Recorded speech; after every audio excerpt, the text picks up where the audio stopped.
In the 2007 Disney Pixar masterpiece Ratatouille, Chef Cousteau claims anyone can cook. And in Ratatouille, we see that even someone like Remy, who has a natural palate and skill for cooking, can make great food. But his skill can only get him so far. No matter how talented he is, he needs guidance, structure, and education on the basics of cooking if he wants to reach his full potential and truly cook.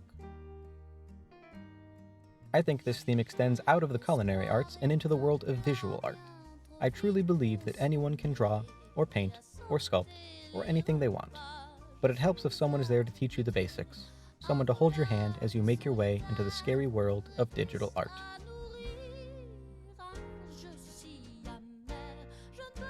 On that note, digital art doesn't have to be scary.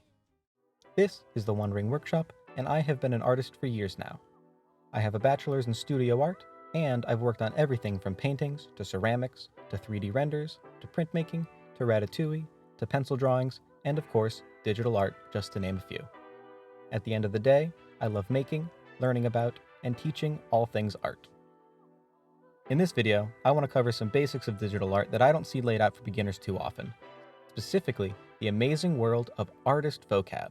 Artists use a whole gaggle of specific terms to describe art, like chiaroscuro, alla prima, contrapposto, or trompe-l'œil. But we're not covering any of those words in this video. I've found that beginner artists often have to work out what a lot of art words mean on their own. So, I'm going to go over some important art terms, help you understand what they mean, how they are used, and some examples of their use in art. I'll be focusing on digital fantasy art and drawing since that's my area of expertise, but most of the terms I cover will apply to almost any art medium. So, anytime I mention drawing or painting, just know that it can apply to whatever art medium you work with. Medium, also called media. This refers to materials used to make a given art. So, from digital to pencil drawings to oil paintings, etc. They're all different mediums of art. The predominant medium of art shown in this video will be digital art, which is, in and of itself, a catch-all term for drawings and paintings made using a computer, and often using a digital tablet, like an iPad, or a pen display or pen tablet, like a Huion or Wacom. So, now that we know what medium of art we are making, what are we drawing? And the answer is something that we artists like to call a subject or subject matter. Essentially, this is the main topic or focus of an artwork. For the kind of work I typically enjoy making, the subject is often a fantasy character or something related. But anything can be a subject: a landscape, an animal, an abstract idea or emotion. The possibilities are limitless. Alright, it's time for a small rant. If you're trying to draw a certain subject, use reference. Look at pictures, study models, anything to help you bring your vision to life. Some people on the internet might say that to be a real artist, you have to be able to work purely from your imagination. Those people are liars, and probably criminals. Being able to work only from your imagination is an incredibly difficult skill that takes years to master. Using reference helps you build your visual library, which is a term often used in art education to describe things that you have seen or experienced that you can pull from to strengthen your art. Most artists use reference to bring their visions to life. Now, I could go into detail about how to use reference effectively and correctly in another video, but for now, just know that using reference does not make you any less of an artist. Had to get that off my chest because I keep seeing people on Reddit and other places stressing over using references or telling others to straight up not use them, and it's honestly very frustrating. Now, for the fun stuff that actually involves some drawing. I'm going to start off in the world of composition. Composition is the arrangement of visual elements to make a complete work. Composition is also referred to as a scene quite often. A good way to explore various composition ideas quickly is to make thumbnails. Thumbnails are small, quick sketches used to explore ideas and compositions. Thumbnails are super important for brainstorming ideas. They should be quick and stress-free. It's the art equivalent of throwing stuff at a wall and seeing what sticks. Thumbnails and compositions are really important to make effective art. I've done some examples of how I might make thumbnails for various subjects. These are to show you the small, sketchy nature of thumbnail drawings. These are for exploring ideas. They don't have to look incredible, but I've tried to make these look appealing for a video. I've done a landscape with a wizard tower, a character casting some spell or using magic, a small scene with two characters bartering, and a lot of what I do. Basic character art with a more static pose intended to display their design. These next terms are pretty basic, but I want to cover them just in case someone needs it. Sketch, or sketching, is a term to describe a rapidly executed, unrefined drawing that is not intended to be finished work.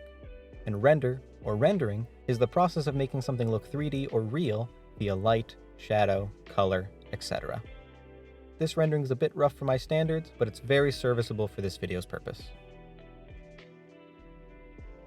Next up, I will be talking about shape, which is a two-dimensional area that is defined in some way. Shapes are often broken down into two subcategories, geometric and organic. Geometric shapes are shapes like squares, circles, or triangles, anything with perfect measurements that are unlikely to show up in nature. Organic shapes are usually curved or irregular and that could be found in nature. Shapes can be shown in a bunch of ways, with lines, color, value, and texture. And in the next few sections, I'll cover each of those terms a little bit further. A line is a narrow mark, and line art is art that uses lines to create an image. I'm going to also cover texture alongside line because a lot of line drawings utilize texture to great effect to help convey light, shadow, form, etc. Texture can be defined in art as any element that implies a surface quality. There are a ton of ways to convey texture in art, but in this example here, there is light hatching to imply a fur texture on the mouse character. Color is a big one. Color, as a word, refers to reflected light. Things absorb certain wavelengths of light and reflect others. The wavelengths they reflect is the color we see an object as. So for this section, I will clarify that I'm using Procreate on the iPad. So that is the color palette that I will be showing to explain this section. But most digital art program palettes will have a very similar anatomy, so to speak. Color in art has four main elements to it: hue, saturation, tint, and shade. Hue is a pure pigment. This is what you see on the outside of a color wheel. Simple as that. Saturation is the intensity or vividness of a color. Generally, this describes how far away a color is from gray, which has no saturation. Saturation can also be called intensity or chroma.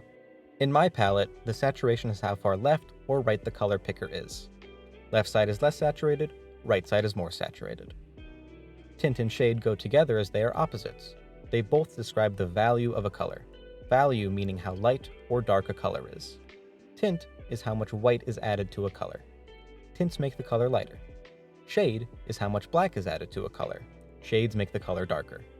On my color palette, tint and shade is how high up or down the color picker is.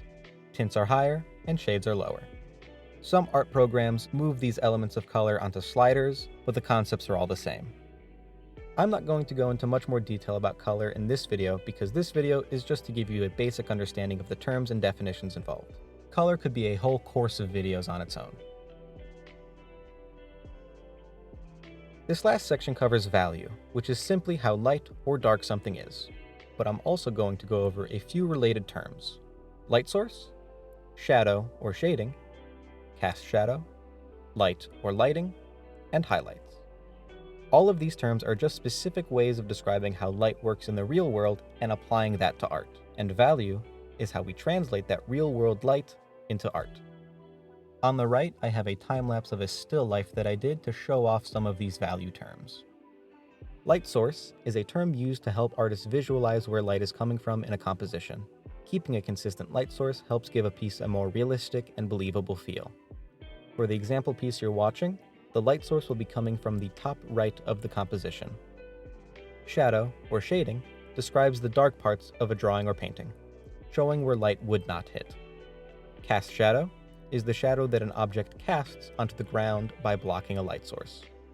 Light, or lighting, describes the bright parts of a drawing or painting, showing where light would hit, and highlights are the brightest spots of a drawing or painting. And once again, there are a ton more elements that go into light and shadow in painting, like ambient occlusion, bounce light, subsurface scattering, but those will have to wait for another video.